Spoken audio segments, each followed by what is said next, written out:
Alpha Beat Production. Anh ngước nhìn anh một lần cuối,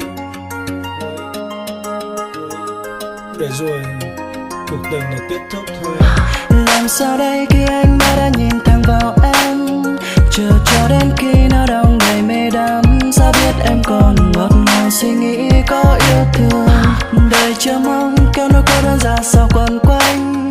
Thời gian cứ đi cho anh tìm đâu mãi đôi môi ai cười của ngày xưa đó đến bao giờ. Đi lang thang sau không gian mọi nơi khiến anh buồn. Đêm qua đêm câu yêu thương hiện lên nhớ em nhiều. Dù cho bối rối lên lướt ánh mắt em anh nhìn lên. Cơn mê đưa đôi tay xa dần ra bên vô bờ. Khi anh qua mong anh ôm chặt anh biết không rời. Này bàn tay anh như em đâu muốn giữ. Mắt đón nơi anh nghẹn ngào. Dẫu có tay ôm người nào.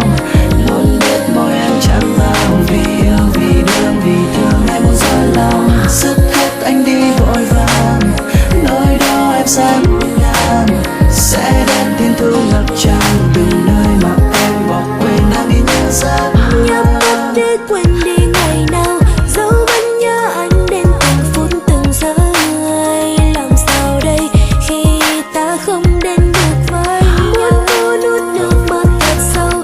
Nhưng khi em đang cố ngước nhìn vào anh, cảm xúc cứ dâng trào. Cố gắng để quên những buồn phiền, nhưng không thể che giấu được gì. Làm sao đây khi khoảng cách ta thật xa. Dẫu nỗi sâu trong đáy cõi lòng, 'cause I can't go on even in the memory of you. Nơi anh nghẹn ngào. Dẫu có tay ôm người nào. Muốn biết môi em chạm vào. Vì yêu, vì thương, vì thương em muốn rơi lòng. Dứt hết anh đi vội vàng. Nơi đó em xa ngút ngàn. Sẽ đến thiên thu ngập tràn. Từng nơi mà em bỏ quên đang đi như giấc. People call me the heartbreaker, but I'm just a weird dreamer. Look at me baby, đừng làm bộ ấp thờ. Anh đang rất tỉnh táo, anh không có lâm mơ. Anh muốn nghe em nói, xin em đừng giả vờ. Lặng thinh như sự việc chưa từng trải qua. Rằng tình mình vẫn còn nồng cháy thiết tha. Nhưng em biết chăng là anh đã biết được rằng ngày hôm qua em xin phép đi chơi với bạn và hứa sẽ về sớm thôi vì em nhớ anh mà. Nhưng thâu đêm 6 giờ sáng em vẫn chưa về nhà.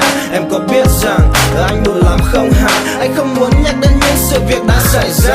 Và em cũng hiểu mà anh sẵn sàng có thể vì thật tất cả. Nhưng hãy nhìn anh một lần nha. Có nhiều chuyện em không muốn cho anh biết. Em chắc anh không biết và có thể qua mặt được anh. Thật là dễ thương baby. Dẫu có tay ôm người nào. Muốn biết môi em chạm vào. Vì yêu, vì thương, vì thương anh muốn rơi lòng. Dứt hết anh đi vội vàng. Nơi đó em xa ngút ngàn. Sẽ đến thiên thu ngập tràn. Từng nơi mà em bỏ quên ta đi như giấc mơ.